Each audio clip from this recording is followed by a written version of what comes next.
Audio book वाङ्मय 8। ईश्वर कौन है, कहाँ है, कैसा है। Chapter 1 part 15। क्या विज्ञान ईश्वर विरोधी है? नास्तिकवाद का कथन है, इस संसार में ईश्वर नाम की कोई वस्तु नहीं, क्योंकि उसका अस्तित्व प्रत्यक्ष उपकरणों से सिद्ध नहीं होता। अनीश्वरवादियों की मान्यता है कि जो कुछ प्रत्यक्ष है, जो कुछ विज्ञान सम्मत है, केवल वही सत्य है।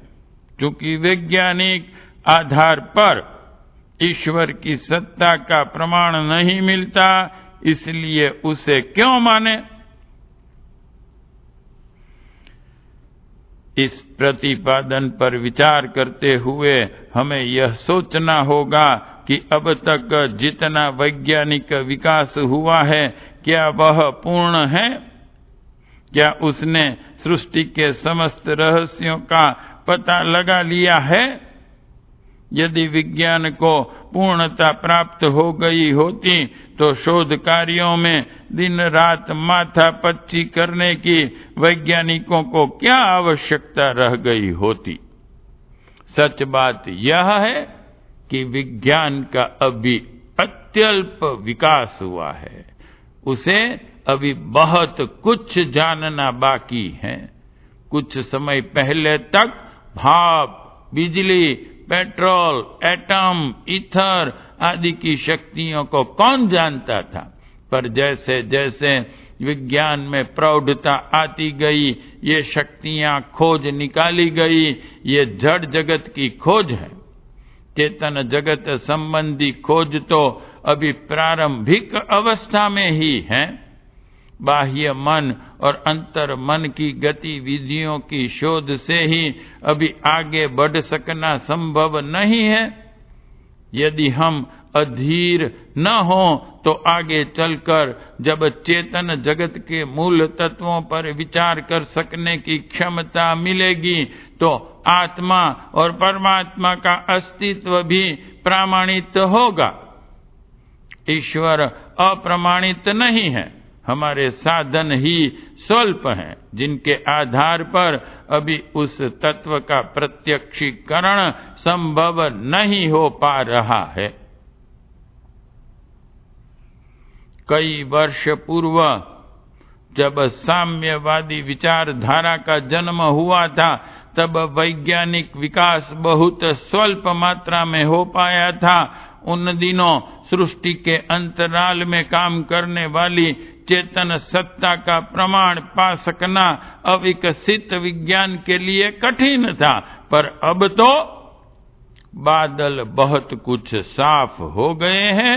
वैज्ञानिक प्रगति के साथ साथ मनुष्यों के लिए चेतन सत्ता का प्रतिपादन कुछ कठिन नहीं रहा है। आधुनिक विज्ञानवेत्ता ऐसी संभावना प्रकट करने लगे हैं कि निकट भविष्य में ईश्वर का अस्तित्व वैज्ञानिक आधार पर भी प्रमाणित हो सकेगा। जो आधार विज्ञान को अभी प्राप्त हो सके हैं, वे अपनी अपूर्णता के कारण आज ईश्वर का प्रतिपादन कर सकने में समर्थ भले ही न हो, पर उसकी संभावना से इनकार कर सकना उनके लिए भी शक्य नहीं है। सुप्रसिद्ध वैज्ञानिक रिचर्डसन ने लिखा है, विश्व की अगणित समस्याएं तथा मानव की मानसिक प्रक्रियाएं वैज्ञानिक साधनों, गणित तथा यंत्रों के आधार पर हल नहीं होती। भौतिक विज्ञान से बाहर भी एक अत्यंत विशाल, दुरूह, अज्ञात क्षेत्र रह जाता है, जिसे खोजने के लिए कोई दूसरा साधन प्रयुक्त करना पड़ेगा, भले ही उसे अध्यात्म कहा जाए या कुछ और। वैज्ञानिक मैकब्राइट का कथन है, इस विश्व के परोक्ष में किसी ऐसी सत्ता के होने की पूरी संभावना है जो ज्ञान और इच्छा युक्त हो। विज्ञान की इस वर्तमान मान्यता को बदलने के लिए हमें जल्दी ही बाध्य होना पड़ेगा कि विश्व की गतिविधि अनियंत्रित और अनिश्चित रूप से स्वयमेव चल रही है। विज्ञानवेत्ता डॉक्टर मॉर्डेल ने लिखा है, विभिन्न धर्म संप्रदायों में ईश्वर का जैसा चित्रण किया गया है वैसा तो विज्ञान नहीं मानता, पर ऐसी संभावना अवश्य है कि अणु जगत के पीछे कोई चेतन शक्ति काम कर रही है। अणु शक्ति के पीछे उसे चलाने वाली एक प्रेरक शक्ति का अस्तित्व प्रतीत होता है। इस संभावना के सत्य सिद्ध होने पर ईश्वर का अस्तित्व भी प्रमाणित हो सकता है। विख्यात विज्ञानी इंगोल्ड का कथन है, जो चेतना इस सृष्टि में काम कर रही है उसका वास्तविक स्वरूप समझने में अभी हम असमर्थ हैं। इस संबंध में हमारी वर्तमान मान्यताएं अधूरी, अप्रामाणिक और असंतोषजनक है।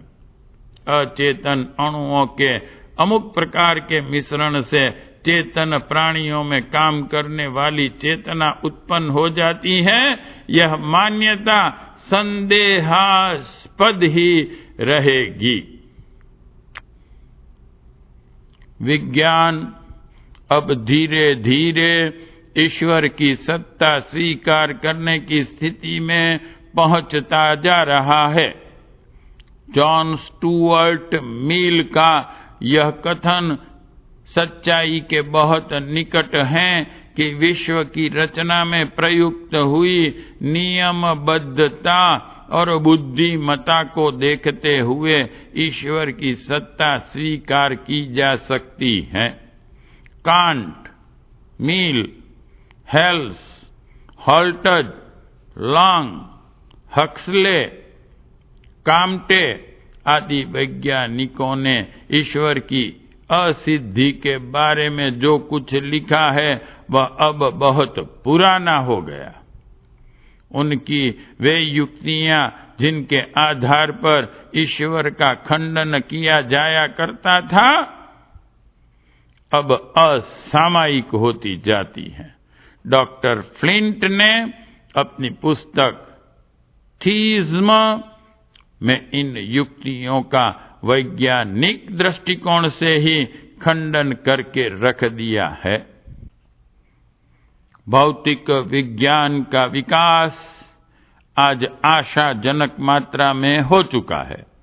यदि विज्ञान की यह मान्यता सत्य होती कि अमुक प्रकार के अणुओं के अमुक मात्रा में मिलने से चेतना उत्पन्न होती है तो उसे प्रयोगशालाओं में प्रमाणित किया गया होता।